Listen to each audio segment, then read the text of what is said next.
Okay, I'm going to do another one. This is another quick little story. I wrote this at 2:30 in the morning last night. It was late. They were in bed. Yes, they were doing it. Would I tell you a fucking story about a man and a woman sleeping?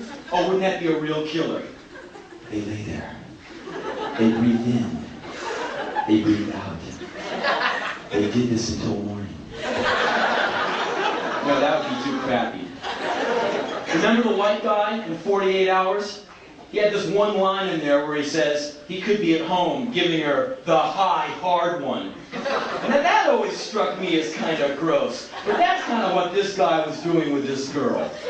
They were having a good old time, making all kinds of noises and doing all this bedtime kind of shit when the phone rings. It's 3 in the morning and the phone rings. It's her house, so she answers it.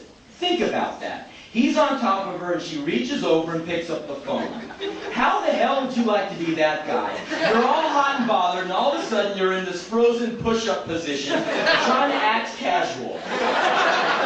You start looking at the walls and that's a drag because it's so dark and you're feeling kind of stupid and your weenie's starting to shrivel up and you're listening to the conversation and as a joke you stick it in real hard to see if you can make her talk funny into the phone. Like if you stuck a red-hot knife up someone's ass while they're saying grace.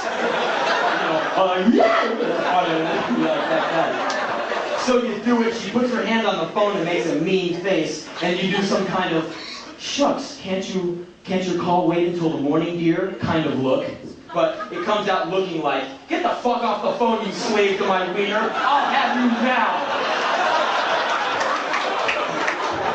And that makes her all mad. So you're trying to pull out, she grabs your shoulder with her free hand and pulls you back like, no, don't go. And you think, fine, it'll be over in a minute. Meanwhile, you're getting bored of this sex deal, and your mind is going on to other things, like all the bills you have to pay, and all the shit you gotta do in the morning, and that's coming real soon, like in a few hours. And what the fuck is she talking about? And you listen, and you can easily figure out that it's an old boyfriend, and it's getting very tense, and your arms are getting tired, and she's starting to raise her voice, and you think that maybe now is the good time to take that piss you've been thinking about for the last while. And you make her move to go and she really pulls you back, and what's more, she starts using your shoulders and head to bang her fists on for emphasis.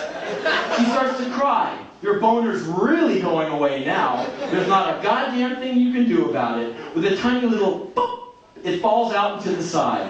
Now you're cramping up your sides, and you can tell from her voice that she's really into this guy. And of course it's none of your damn business anyway, but who the hell does this guy think he is calling at all hours in the morning? Yeah! Now she's screaming, crying, pounding on your head, and this is no fun at all. And you start to feel like a real stranger in bed, and you feel like this guy's right in there with you, and you feel like it's time to go, and your nuts are starting to hurt, and you feel like you're 15 again, when you would make out for like 5 hours straight and then go home. Your balls feel like some big relative had moved in and slept on them. What a drag! But that's in the past until now. All this is going through your head, and truthfully, she's not all that hot snot to begin with, and she must be using you as some kind of replacement, or she would have hung up on old lover boy about half an hour ago. There's a cold feeling in your leg. It's gone to sleep. It feels like it doesn't even belong to you. It's like some wise guy put a side of beef next to your leg. You're afraid to touch it. Finally, from 1,000 miles away, you hear it. She's hanging up. Click. She hangs up. Like the horny fool that you are, yes, you, the one who's had his weenie in park for the last millennium, you come up with some line. Christ, who the hell knows where you got it from? You rubber leg and say, now, where were we? All sexy, like she can really even remember your name. She looks at you like you just said, darling, turn over and let me ram this swordfish up your ass. And she says, how could you think of that right now? Like you're some kind of idiot, like, well, I don't know, I figured seeing as you and me were all naked in this here bed, and we were engaged in something remotely related to the antler dance, I didn't let myself out of line there, madam.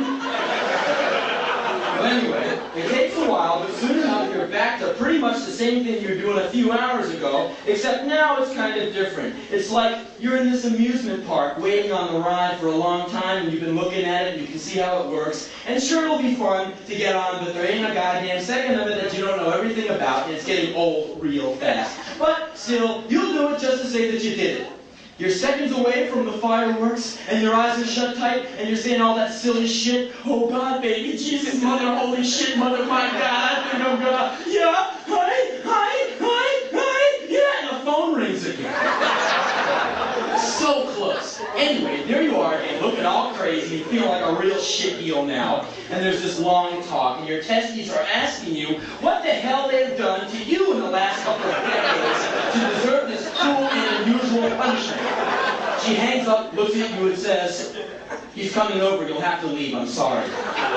She shakes her hand and regrets that she can't offer you a shower, but she has to use the bathroom to get herself freshened up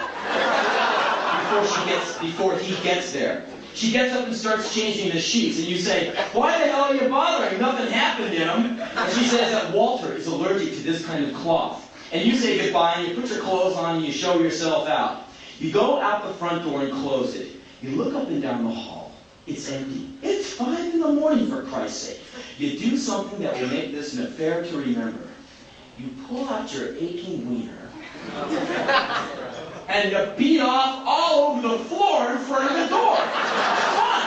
A lot of stuff comes out too. It goes all over the place. You zip up smiling and laughing to yourself because sure, Walter's an okay guy, but maybe, just maybe, he'll slip on it and break his goddamn neck.